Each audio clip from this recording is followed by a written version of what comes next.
आज हम लोग बात करेंगे डिजिटल सिग्नेचर की। तो डिजिटल सिग्नेचर से हमारा क्या मतलब है? आइए देखते हैं। डिजिटल सिग्नेचर से कुछ चीज़ें स्पष्ट होती हैं। वो ये है कि अगर किसी मैसेज में या किसी फाइल में डिजिटल सिग्नेचर अटैच्ड होता है, तो आप डिजिटल सिग्नेचर की मदद से उस फाइल या मैसेज की ऑथेंटिकेशन कर सकते हैं। मतलब कि आप ये जान सकते हैं कि जहाँ से मैसेज आ रहा है, क्या वो सच में वहीं से आ रहा है जहाँ से वो क्लेम कर रहा है कि वो आ रहा है। मान लीजिए ये कोई मैसेज है और ये मैसेज आपके पास आया है। इसमें एक डिजिटल सिग्नेचर लगा हुआ है, डिजिटल सिग्नेचर लगा है इसमें, और वो डिजिटल सिग्नेचर है। तो डिजिटल सिग्नेचर और मैसेज दोनों साथ में आपके पास पहुँचेगा। मैसेज कह रहा है कि हम आए हैं ए के पास से, और डिजिटल सिग्नेचर को आप चेक करके देख सकते हैं कि हाँ, क्या ये सच में ए के पास से मैसेज आया है या नहीं। तो एक फ़ायदा डिजिटल सिग्नेचर का होता है ऑथेंटिकेशन। तो उसके फ़ायदे यहाँ पे हम लिख देते हैं।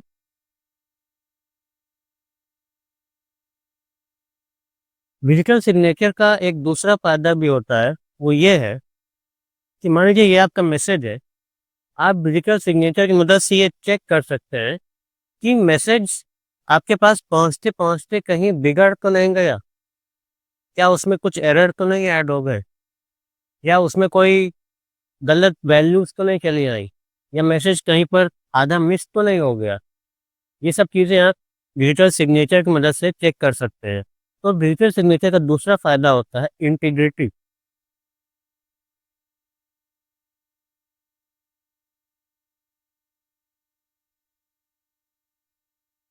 इंटीग्रिटी यानी कि मैसेज जैसा भेजा गया था, क्या वैसा ही आपके पास पहुँच रहा है या नहीं? डिजिटल सिग्नेचर का एक तीसरा फ़ायदा भी होता है, और वो ये होता है कि मान लीजिए पर्सन ए ने आपको ये मैसेज भेजा, और आपने ये चेक कर लिया डिजिटल सिग्नेचर की मदद से कि हाँ भाई, ये मैसेज पर्सन ए ने ही भेजा था, और ये मैसेज पूरा-पूरा आया है, कहीं ब्रेक नहीं हुआ है, कहीं इसमें एरर्स नहीं आए हैं। ये भी आपने दोनों चीज़ चेक कर ली। मतलब आपने डिजिटल सिग्नेचर के पहले 2 फ़ायदे इसमें उठा के देख लिया कि हाँ भाई, ये एक ही तरफ से आया है, इंटीग्रिटी इसकी मेंटेन्ड है। अब कभी भविष्य में जो पर्सन ए है, वो ये नहीं कह सकता कि हमने मैसेज नहीं भेजा। तो इसको कहते हैं नॉन रिपुडिएशन। ये तीसरा फ़ायदा होता है डिजिटल सिग्नेचर का, नॉन रिपुडिएशन। तो वो 3 फ़ायदे आपने देख लिए। डिजिटल सिग्नेचर की मदद से हम ये 3 चीज़ें इंश्योर कर सकते हैं कि क्या मैसेज वहीं से आया है जहाँ से मैसेज कह रहा है कि वो आया है, और क्या मैसेज पूरा-पूरा आया है, कहीं ब्रेक तो नहीं हुआ, कहीं उसमें एरर्स तो नहीं आए, कहीं उसमें गलत वैल्यूज़ तो किसी ने नहीं ऐड कर दी बीच में। और भविष्य में जिसने हमको मैसेज भेजा है, वो ये नहीं कह सकता कि हमने आपको मैसेज नहीं भेजा।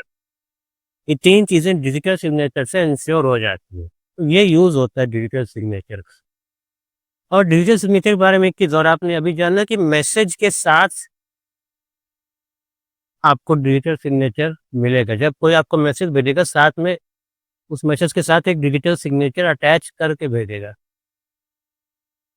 तो ये डिजिटल सिग्नेचर आखिर होता क्या है? ये असल में मैसेज के साथ अटैच की हुई एक स्ट्रिंग होती है। एक डेटा स्ट्रक्चर कह दीजिए, ज़्यादा सही होगा कि आप उसको एक डेटा स्ट्रक्चर बोलिए। तो आइए अब देखते हैं कि डिजिटल सिग्नेचर आखिर बनता कैसे है। इतना जान लीजिए कि डिजिटल सिग्नेचर एक डेटा स्ट्रक्चर होता है, जो कि आपके मैसेज के साथ जोड़कर आपको भेजा जाता है। तो मान लीजिए आपके पास ये कोई मैसेज है।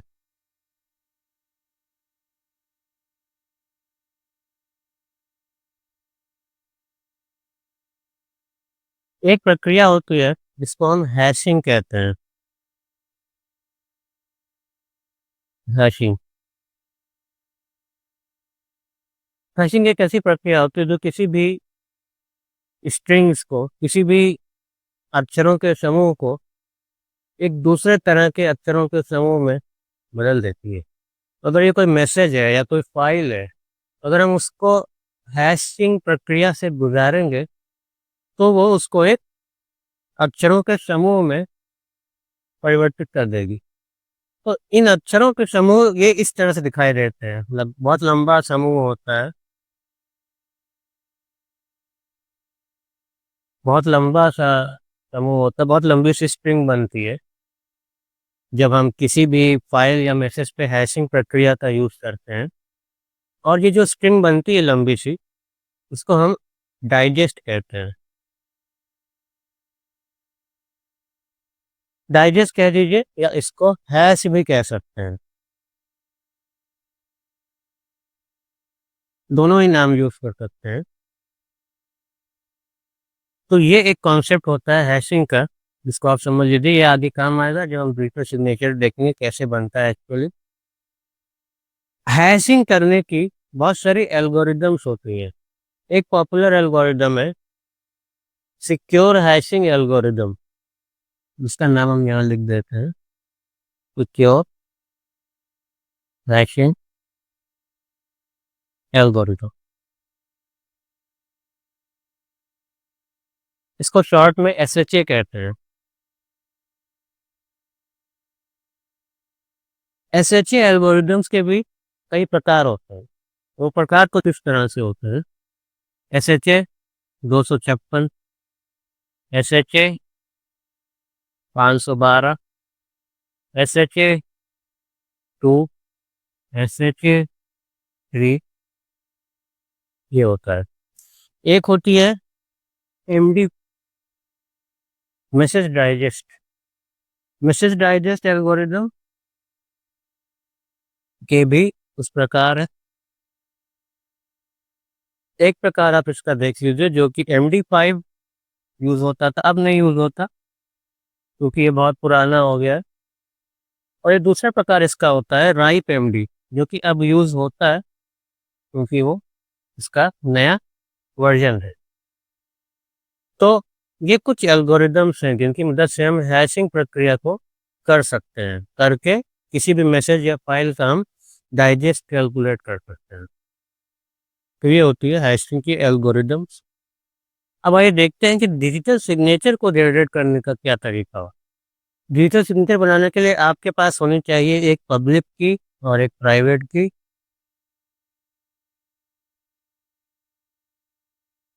और एक प्राइवेट की।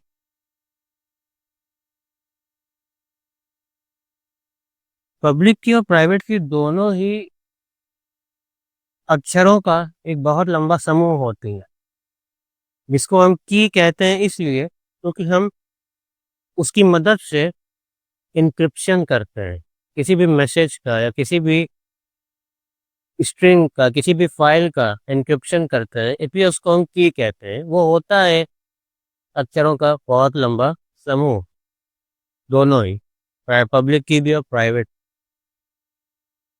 तो पब्लिक की सबको पता होती है। अगर आप अपना डिजिटल सिग्नेचर कहीं से बनवाएंगे, डिजिटल सिग्नेचर आपको पब्लिक की और प्राइवेट की तो आप अपने कंप्यूटर पर भी जनरेट कर सकते हैं, लेकिन वो वैध नहीं होगा। वो वैध तब होगा जब आप उसको किसी एजेंसी से बनवाते हैं। और जो सबसे आजकल पॉपुलर एजेंसियां चल रही हैं उनमें से एक है कमोडो। कमोडो का आप डिजिटल सिग्नेचर ले सकते हैं, जिसमें कि आपको पब्लिक की प्राइवेट की दोनों मिल जाएगी। और भी बहुत सी कंपनियां बनाती हैं, किसी एजेंसी से ही आपको लेना पड़ेगा तभी वो काम करेगा। अगर आपने कंप्यूटर में जनरेट करके ये दोनों कीज किसी भी मैसेज को अपने डिजिटल सिग्नेचर से साइन करेंगे तो वो मान्य नहीं होगा,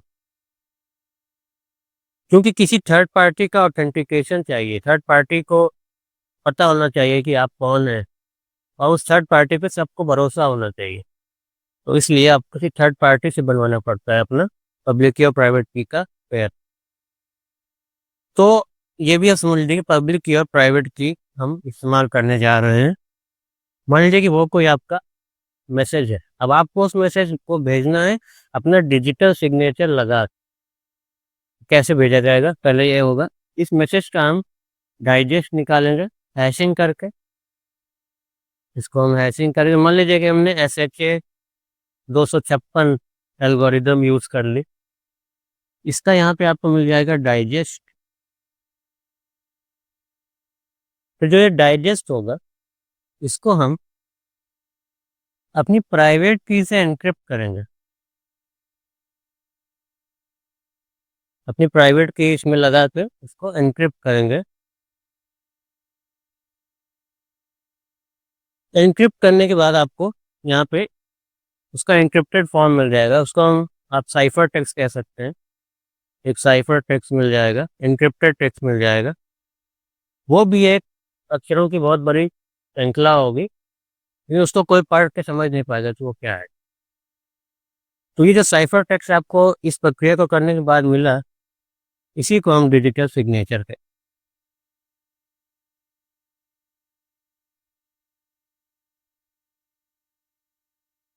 तो ये हो गया आपका डिजिटल सिग्नेचर। ये तो डिजिटल सिग्नेचर को बनाने की प्रक्रिया है। अब जब आप भेजेंगे अपना मैसेज, तो आप क्या करेंगे? आप ये मैसेज तो लेंगे, मैसेज आपने ले लिया, उसके साथ आप ये डिजिटल सिग्नेचर अपना जोड़ देंगे। डिजिटल सिग्नेचर, और ये पूरा पैकेज आप भेजेंगे जिसको भी आपको भेजना होगा। ठीक है? तो इस तरह आप अपना मैसेज भेजेंगे डिजिटल सिग्नेचर के साथ। अब जो रिसीवर है, वो वेरीफाई कैसे करेगा कि हाँ भाई, ये आपका डिजिटल सिग्नेचर सही है कि नहीं? वो जो हमने 3 चीज़ें डिस्कस की, ऑथेंटिकेशन, इंटीग्रिटी, नॉन रिप्यूडिएशन, वो वेरीफाई कैसे करेगा जो रिसीवर है? आइए वो प्रोसेस भी देख लेते हैं। मान लीजिए कि रिसीवर के पास आपका जो पूरा पैकेज था, मैसेज प्लस डिजिटल सिग्नेचर, वो आता है। डिजिटल सिग्नेचर को हम शॉर्ट में DS लिख दे रहे हैं यहाँ पे। जो रिसीवर है वो क्या करेगा? रिसीवर के पास रिसीवर के पास और जितने भी लोगों से आप कांटेक्ट कर रहे हैं, सबके पास आपकी पब्लिक की अवेलेबल होगी। इसीलिए उसको पब्लिक की कहते हैं। जैसा हमने अभी डिस्कस किया कि जब आप अपना डिजिटल सिग्नेचर कहीं बनवाएंगे किसी थर्ड पार्टी से, किसी एजेंसी से, तो वो आपको पब्लिक की, प्राइवेट की, दोनों देगा।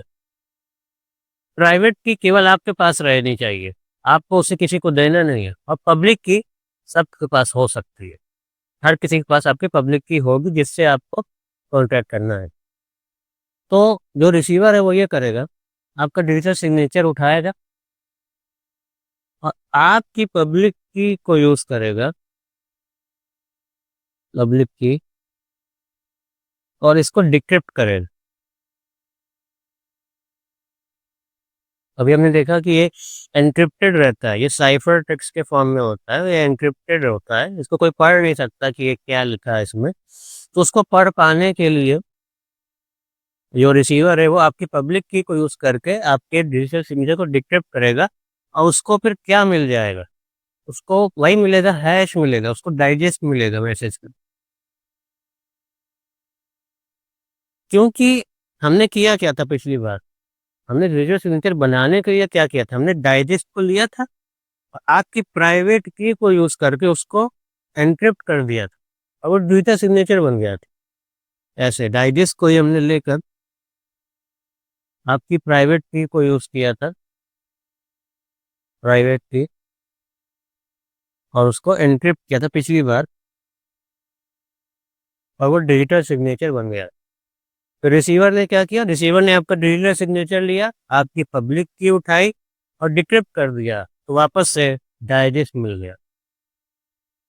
तो ये प्रक्रिया है जिससे कि रिसीवर डाइजेस्ट को प्राप्त करता है, मैसेज के डाइजेस्ट को।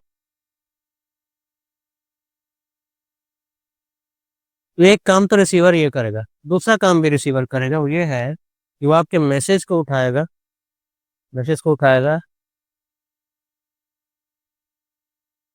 और जिस एल्गोरिदम का यूज करके आपने इस मैसेज का डाइजेस्ट निकाला था भेजते समय, उसी एल्गोरिदम का यूज करके रिसीवर फिर से इसका हैशिंग करेगा।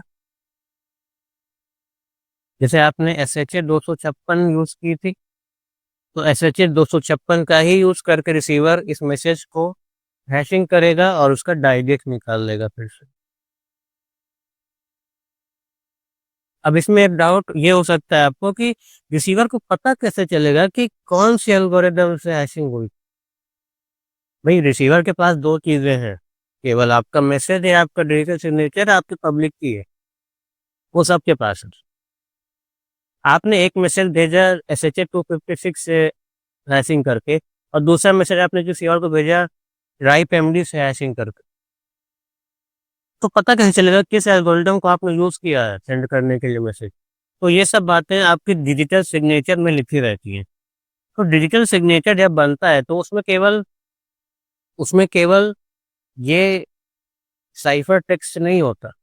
ये साइफर टेक्स्ट तो रहेगा ही जो आपने एन्क्रिप्ट किया था, वो तो रहेगा ही। उसके साथ बहुत सारी और चीज़ें रहती हैं, जिनमें से एक ये भी होता है कि कौन-सी एल्गोरिदम यूज़ की गई थी। एक बड़ा-सा डेटा स्ट्रक्चर होता है, जैसे कि अभी हमने आपसे बताया था।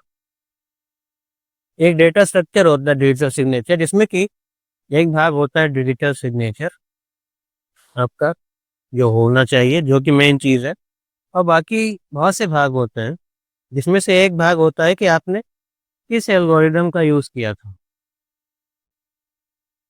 ये सारी चीज़ें आपकी डिजिटल सिग्नेचर के अंदर रहती है।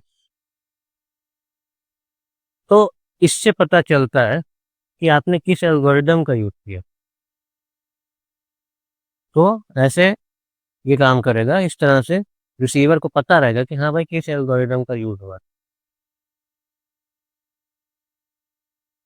रिसीवर मैसेज उठाया, मैसेज की हैशिंग की उसी एल्गोरिदम से जिससे आपने की थी, भेजते समय डाइजेस्ट प्राप्त हुआ। अब आप देख सकते हैं कि ये डाइजेस्ट और ये डाइजेस्ट इक्वल होना चाहिए। ये डाइजेस्ट और ये डाइजेस्ट इक्वल होना चाहिए, और अगर ये इक्वल नहीं है तो मतलब ये समझिए कि कुछ गड़बड़ है मैसेज में। मतलब ये 3 चीज़ें हम इंश्योर कर सकते हैं, ऑथेंटिकेशन, इंटीग्रिटी और नॉन रिपुडिएशन। तो अगर ये दोनों डाइजेस्ट मैच नहीं कर रहे तो आप ये कह सकते हैं डिजिटल सिग्नेचर सही नहीं है। मतलब कि जिसने मैसेज भेजा है, जो मैसेज कह रहा है कि हाँ मुझे इन्होंने भेजा है, लेकिन डिजिटल सिग्नेचर ये बात नहीं दर्शाता कि इन्होंने भेजा है। किसी और ने आपको मैसेज भेजा है किसी और का नाम लगा के। तो इससे ऑथेंटिकेशन फेल हो गया। ऑथेंटिकेशन फेल हो गया, इंटीग्रिटी भी फेल हो सकती है। दोनों ही फेल हो सकती है। कौन सा फेल हुआ ये आप नहीं कह सकते, लेकिन अब ये कह सकते हैं कि हाँ ऑथेंटिकेशन और इंटीग्रिटी दोनों ही फेल हो गई। अगर ये मैच नहीं किया, मतलब डिजिटल सिग्नेचर सही नहीं था, आप उस मैसेज को रिजेक्ट कर सकते हैं। इसका सिग्नेचर सही नहीं है। और अगर ये मैच कर गया, समझिए कि सिग्नेचर सही था, उस केस में आप कह सकते हैं कि हाँ भाई डिजिटल सिग्नेचर जो हमें मिला है प्लस जो मैसेज हमें मिला है वो सही है, ऑथेंटिक है और इंटीग्रेटेड है। मतलब मैसेज में कोई छेड़खानी नहीं हुई है, कोई एरर नहीं आया है। तो इस तरह रिसीवर जो है वो मैसेज को प्रोसेस करेगा, फिर डिजिटल सिग्नेचर को चेक कर पाएगा कि वो सही है या नहीं। तो ये पूरी प्रक्रिया होती है डिजिटल सिग्नेचर की।